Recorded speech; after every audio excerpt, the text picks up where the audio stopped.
Welcome to big TV. ఇప్పుడైతే మనం ఎన్నో క్రైమ్స్ని చూస్తున్నాం, కానీ అంటే ఒకరు చంపటము, లేకపోతే ఒకరు చావటము, లేకపోతే భర్త భార్యని చంపడం, భార్య భర్తని చంపడం, అంటే ఒకరు వెళ్ళి ఒకరి మీద దాడి చేయడం లాంటివి చూస్తున్నాం. కానీ కొన్నేళ్ల తర్వాత క్రైమ్ అనేది అసలు ఏ విధంగా ఉండబోతుంది? మనం ఇప్పటి వరకు కూడా చాలా వరకు ఏఐ టూల్స్ని చూసాం, నానో బనానాని చూసాం, కొన్ని రకాల టూల్స్ని చూసాం, వాటి కారణంగా చనిపోయిన వాళ్ళని కూడా చూసాం. కానీ కొన్నేళ్ల తర్వాత క్రైమ్ ఎలా ఉండబోతుంది ఏంటని తెలుసుకోవడానికి ఇప్పుడు మనతో పాటు cyber crime expert Vijay Ghosh గారు మనతో పాటు ఉన్నారు. ఆయనతో మాట్లాడదాం. నమస్తే సార్. సార్, ఇప్పటి వరకు చాలా క్రైమ్స్ని మనం చూసాం. అంటే ఒకవైపు నుంచి డబ్బులు పోవటం, అంటే స్కాములు కావచ్చు, లేకపోతే నానో బనానా, ఇలా ఎన్నో చూసాం. కానీ కొన్నేళ్ల తర్వాత ఒక మనిషిని, అంటే ఒకరి ప్రమేయం లేకుండా చంపటం ఎలా అనేది మనకి క్లియర్గా అర్థమైపోతుంది. ఎందుకంటే ఇంతకు మనం మాట్లాడుకున్నట్టుగా ఒకరు అస్తం లేకుండానే ఒకరిని దారుణంగా చంపేయడం కావచ్చు, లేకపోతే మోసం చేయడం కావచ్చు, లేకపోతే ఏదైనా చేసే ఒక టూల్ రాబోతుంది అనేది వాస్తవమేనా? అసలు ఉన్న టూల్స్ని యూజ్ చేసుకుంటే చాలా అండి. ఇప్పుడు ఒక క్రైమ్ అనేది డిజిటల్గా మాన్యువల్గా, అంటే విత్ డిజిటల్గా యూజ్ చేసిన లీక్ అనే డేటాతో ఒక క్రైమ్ని ఎగ్జాంపుల్గా చెప్తా. నెక్స్ట్ ఒక 10 years తర్వాత అయినా అది జరిగిద్ది, 100% జరిగే ఛాన్స్ ఉంది. ఒకటి డిజిటల్గా జరుగుద్ది, 100% అది జరుగుతుంది, జరగబోతుంది. ఆ యొక్క కేసు మన సినారియో చెప్తాను. ఫస్ట్ కేసు వచ్చి సెకండ్ కేసు చెప్తాను. సెకండ్ కేసు అంటే ఇప్పుడు మీ యొక్క ఆధార్ డేటా లీక్ అయ్యి ఉంది, మీ యొక్క బయోమెట్రిక్స్, మీ యొక్క రెటినల్ స్కాన్, ఎవ్రీథింగ్ లీక్ అయ్యే ఉంటుంది కదా సర్వర్ లెవెల్లో. సో ఈ డేటా అలా ఉంది. ఇప్పుడు ఆ ఆధార్ డేటాని ఎవడో ఏం చేసుకోలేడు, పక్కన పెట్టండి. మీరు రీసెంట్గా మీరు చూసినట్లయితే కొన్ని వీడియోస్ కూడా వచ్చాయన్నమాట. సేమ్ టు సేమ్ ఎగ్జాక్ట్ మాస్కులు తయారు చేస్తారు 1,00,000-1,50,000కి. అంటే మీ యొక్క ఫేస్ని ఒక ఫోటో 3D ఫోటో ఉన్నా మీరు చిన్న చిన్న మినియేచర్స్ చేస్తున్నారు చూసారా, మినియేచర్స్ సేమ్ మనలాంటి మినియేచర్లు చేస్తున్న షాపులు ఉన్నాయి. అది 500-1,500 తీసుకొని చేసిస్తున్నారు ఇంతవి. అదే డేటా లీక్ అయితే మీలాంటి ఫేషియల్ సేమ్ ఫేస్ మాస్క్ అనేది 1,50,000కి 2,00,000కి ఆల్రెడీ అవైలబుల్ ఉంది. ఇప్పుడు ఆ ఫేస్ మాస్క్ నేను ఆన్లైన్ నుంచి ఆర్డర్ చేసుకోవచ్చు. అట్ ద సేమ్ టైం చేతులకు వేసుకునే గ్లౌజెస్ సేమ్ హ్యాండ్స్ లాగే ఉంటాయి అన్నమాట మనలాంటివి. అవి కూడా సిలికాన్ రబ్బర్తో వస్తున్నాయి. కావాల్సింది ఏంటి? ఫింగర్ ప్రింట్స్ ఎక్కడి నుంచి నేను తీసుకోగలను? మీవి ఒకటి ఫోన్కి పెట్టే మన ఫింగర్ ప్రింట్ అయి ఉండొచ్చు, లేకపోతే ఆధార్ కార్డుకి సంబంధించిన ఆ ఫింగర్ ప్రింట్సే ఉన్నాయి. అవి వీటిల్ని ఇంప్రింట్ చేసుకొని ఆ mask same to same me biology తెలుసు, నా బయాలజీ తెలుసు, నేను ఎలా ఉంటాను స్టోర్ కానీ. సో నాలాంటి వ్యక్తికి ఒకడికి వేసి చేతికి ఆ ఫింగర్ ప్రింట్స్ ఉన్న గ్లౌజెస్ వేసి వెళ్ళి వాడిని మర్డర్ చేసి అలానే ఆ ఇంటి దాకా వెళ్ళి అక్కడ మాస్క్ తీసి అక్కడ నుంచి వెళ్ళిపోయాడు అనుకోండి. ఎలా ప్రూవ్ చేసుకుంటారు మీరు నేను చేయలేదని?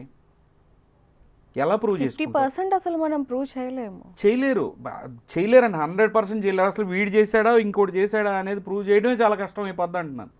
ఇదంతా డేటా ఎవరు యూజ్ చేస్తారు? ఈవెన్ సరే ఇవ ఫ్లిప్పర్ జీరో అని చెప్పి అదే డార్క్ వెబ్లో అమ్ముతున్నారు ఫ్లిప్పర్ జీరో. ఆ ఫ్లిప్పర్ జీరోని మీరు కనుక ఇలా జస్ట్ ఒక బటన్ నొక్కి ఉంచినప్పుడు మీరు కార్ బటన్ ప్రెస్ చేస్తారు మీ కార్ని, దాని సిగ్నల్ని RFID మొత్తం నోట్ చేసుకుంటుంది. తర్వాత మీరు ఇంట్లోకి వెళ్ళిపోయిన తర్వాత అదే ఫ్లిప్పర్ జీరోలో వచ్చిన సిగ్నల్ని రీప్లే చేస్తే మీరు కార్ అన్లాక్ అవుద్ది. కావాల్సిన ఎవిడెన్స్లన్నీ ఆ కార్లో పడేస్తాను. అదే కార్ తీసుకొని వెళ్తా మీరు పడుకొని ఉన్నప్పుడు, లేదంటే ఫ్లిప్పర్ జీరో యూజ్ చేసి. అంత టెక్నాలజీ ఇప్పుడు ఉంది, ఆల్రెడీ అవైలబుల్ ఉంది. అది తీసుకొని వెళ్తాను, మర్డర్ చేసి మళ్ళీ అదే కార్ని తీసుకొచ్చి మీ ఇంట్లో పెట్టేసి ఎవిడెన్స్ దానిలో పెట్టేసి డోర్ క్లోజ్ చేసి మళ్ళీ మీ కార్ని లాక్ చేసి వెళ్ళిపోతా. కార్ తాళం ఎవరి దగ్గర ఉంది? మీ దగ్గరే కదా. అరెస్ట్ ఎవరు అవుతారండి? సో ఇదొక ఈ క్రైమ్ 100% అవుద్ది నెక్స్ట్ 5 or 10 yearsలో. పెద్ద పెద్ద అసాసినేషన్స్కి ఇది యూజ్ చేస్తారు, మీరు చూడండి. రెండోది ప్రెసిడెన్షియల్ కైండ్ ఆఫ్ అసాసినేషన్, అంటే చాలా ప్రముఖ వ్యక్తుల్ని మర్డర్ చేయాలన్నా, ప్రముఖ ఈ యొక్క ఏమంటారు, ఒక ఎలా చెప్పాలని అంటే చాలా ఇంపార్టెంట్ పీపుల్ని ఎవరన్నా మర్డర్ చేయాలన్నా డిజిటల్గా. ఎందుకంటే అమెరికా కెన్ డూ ఎవ్రీథింగ్ అండి. చైనా కానీ అమెరికా కానీ మీకు నేను ఎలా చెప్పాలనుకుంటున్నానంటే దీన్ని, అమెరికా ఇచ్చిన ఈ ఆపరేటింగ్ సిస్టమ్ యాప్స్ అవన్నీ మన గ్లోబల్ గుడ్ గురించి కాదు. గ్లోబల్ గుడ్ అంటే మంచి గురించి, ప్రజలు మంచిగా హ్యాపీగా ఉంటారనే దాని గురించి కాదు. మనల్ని స్లేవ్స్ని చేయడానికి మన డేటా అంతా అప్లోడ్ అవుతుంది. అది ఆల్రెడీ మనకి తెలిసింది. ఒక మర్డర్ చేయాలనుకోండి, ఫర్ ఎన్ ఎగ్జాంపుల్ మీరే వెళ్తున్నారు, గూగుల్ మ్యాప్స్కి తెలుసు కదా వెళుతున్నారని. ఇది నేను చాలా చాలా హై లెవెల్ ఆఫ్ అసాసినేషన్ చెప్తున్నాను.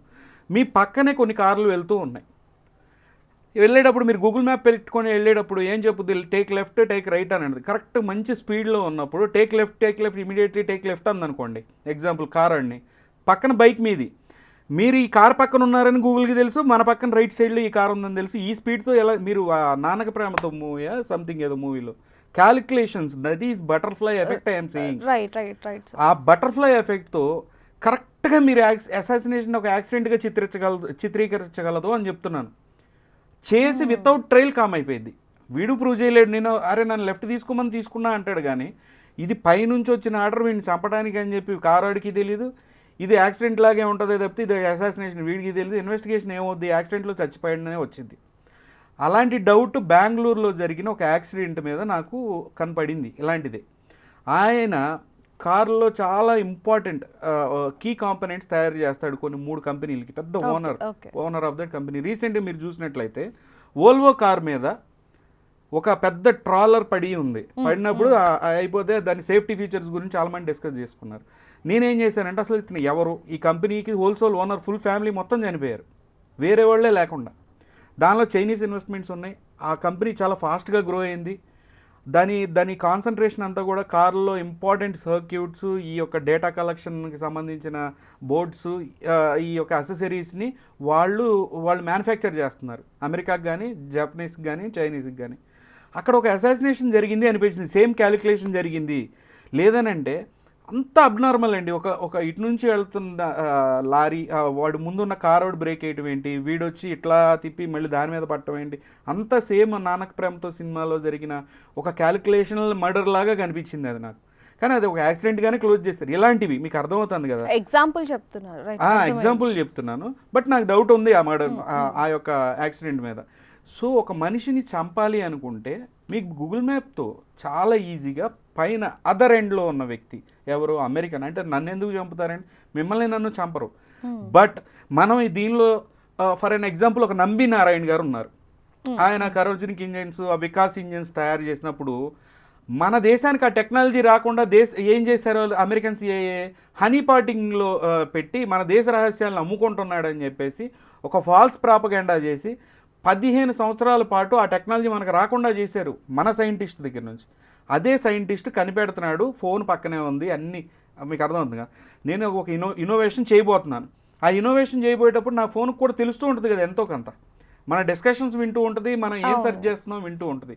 సో బ్యాక్ ఎండ్లో ప్రాజెక్ట్ స్టార్గేట్ అనేది ఇప్పుడు ఏదైతే అమెరికా చేస్తుందో, ఒక పెద్ద క్వాంటమ్ కంప్యూటింగ్కి సంబంధించిన ఒక డెన్ను ఏర్పాటు చేస్తుందో, అక్కడ పూర్తిగా స్టడీ చేస్తుంది ప్రపంచంలో ఏ ఇన్నోవేషన్ రాబోతుంది, ఎవడు ఇప్పుడే స్టార్ట్ చేశాడు, ఏ ఐడియాతో వస్తున్నాడు. సో వీడిని కామ్ చేయాలి అనుకుంటే 2 minutes ఆఫ్ టైం. ఈ ఏఐకి సంబంధించి మన ఇండియన్ ఒక ఆయన సూసైడ్ చేసుకున్నాడు, అబ్బాయి పేరు సుబ్రత సంథింగ్ ఏదో ఉంది ఆ అబ్బాయి పేరు. అతను సూసైడ్ చేసుకున్నాడు. అతను ఏమన్నాడు, రేపు మార్నింగే నేను చెప్పబోతున్నాను ప్రపంచానికి ఏ ఎంత డేంజర్ అని. ఇదే చెప్పబోయింది. ఇవన్నీ ప్లాన్డ్ మర్డర్స్ అవుతాయి వితౌట్ ఎవిడెన్స్ అని చెప్తున్నాను. అంటే డిజిటల్గా చంపే రోజులు రాబోతున్నాయి. అది కూడా ఎట్లా, విత్ ఎ బటర్ఫ్లై ఎఫెక్ట్. ఎందుకంటే క్వాంటమ్ కంప్యూటింగ్ అనేది మీరు ఎగ్జాంపుల్ మీరు ఇప్పుడు మీరున్నారు, నేను ఇక్కడ ఒక సినిమాలో చూసుంటారు కదా, ఒక తొక్క తొక్కితే ఒక స్టోరీ ఉంటుంది, పార్ట్ 1. పార్ట్ 2లో ఏంటి, ఆ అటుకే తొక్కకపోతే సినిమా ఎలా ఉంటుంది అనేది చూపిస్తాడు. దాన్ని బటర్ఫ్లై ఎఫెక్ట్ అంటారు. అంటే ఇక్కడ మనం ఒక రాయి విసిరితే ఎక్కడో ఒక చోట వర్షం కురుస్తుంది అనమాట, దట్ ఈజ్ ఫ్యాక్ట్ అది. సో ఇంత క్యాలిక్యులేషన్ నేను ఇక్కడే రాయి విసిరితే ఎక్కడ వర్షం కురుస్తుంది అనేది మీరు క్యాలిక్యులేట్ చేయాలంటే కనీసం 2 లక్షల సంవత్సరాలు పట్టుద్ది. కానీ ఈ యొక్క క్వాంటమ్ కంప్యూటర్ వితిన్ 30 secondsలో దాన్ని డీకోడ్ చేయగలదు. సో 30 secondsలోనే ప్లాన్ వేయగలదు, ఒకటేసారి ఒక మూమెంట్ని చేంజ్ చేయగలదు. ఈ ఫ్యూచర్ క్రైమ్స్ అని చెప్తున్నాను నేను. నిజంగానే మీరు చెప్తుంటేనే కొంచెం భయం వేస్తుందని చెప్పచ్చు సార్. ఎందుకంటే ఈ ఫోన్ అనేది ఎంత డేంజర్, చాలామంది కూడా వాళ్ళ పర్సనల్ డీటెయిల్స్, ఇన్ఫర్మేషన్స్ అన్నీ కూడా, ఇన్ఫ్యాక్ట్ చాలామంది కూడా వాళ్ళ Aadhaar card number, pan number కూడా తెలియని పరిస్థితి, అకౌంట్ నెంబర్ కూడా తెలియని పరిస్థితి. ఎందుకంటే ఫోన్ ఉంది, ఫోన్లో ఒక పిక్ తీసుకుంటారు, ఎక్కడికైనా వెళ్ళినప్పుడు అది యూజ్ అవుతుంది అంతే తప్ప దాన్ని గుర్తుపెట్టుకుందాం ఎందుకు దీంట్లో పర్సనల్ డీటెయిల్స్ అనేది కూడా చాలా మందికి తెలియదు. ఐడి మారుస్తారు కానీ పాస్వర్డ్ ఒకటే పెడతారు. సో ఆ ఇష్యూస్ చాలా ఉన్నాయి. సో మనం ప్రతి నిమిషం మనం చేయాల్సింది ఏంటంటే, ఫోన్ వాడే ప్రతి ఒక్కళ్ళు మనల్ని వేరే వాడు చూస్తున్నాడు, ఫోనే చూస్తుంది మన అబ్జర్వ్ చేస్తుంది అనే మైండ్తో ఉండి ఏదైనా చేయండి, అప్పుడు సేఫ్గా ఉండగలుగుతారంటున్నా. సార్ నిజంగానే రాబోయే రోజుల్లో డిజిటల్ త్రూ ఎలా ఒకరిని చంపాలి అనేది ఇంత క్లియర్గా చూపించారు అంటే చూస్తేనే కొంచెం భయం వేస్తుందని చెప్పొచ్చు. పర్సనల్ డీటెయిల్స్ అన్నీ కూడా చాలామంది ఫోన్లలో ఉంచుకుంటున్నారు. దానికి సంబంధించి అది ఎంత డేంజర్ అవుతుందనేది మీరు కళ్ళకు కట్టినట్టుగా చూపించారు. మంచి ఇన్ఫర్మేషన్ ఇచ్చారు sir. Thank you so much. Thank you madam. For more videos like this, subscribe Big TV channel.